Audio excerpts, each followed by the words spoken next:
अल्लाह आपको अपने हरम का दीदार कराए।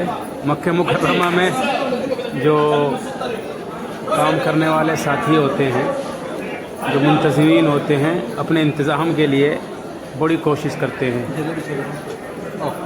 वहाँ जाकर आदमी अपनी मर्ज़ी से कुछ भी नहीं कर सकता, कहाँ बैठना है, कहाँ नमाज़ पढ़ना है, ये सब वहाँ के जो इंतज़ामी उमूर के अफराद होते हैं, जैसे हमारे ये भाई हैं, ये उठाते रहते हैं और उनको मखसूस जगह पर भेजते रहते हैं।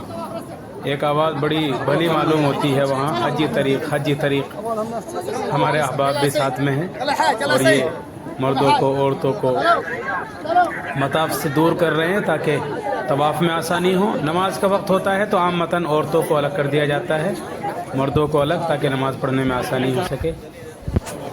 ये उनका बड़ा अच्छा इंतज़ाम है, बड़ा अच्छा लगता है। अल्लाह आपको भी अपने कानों से सुनना नसीब करे।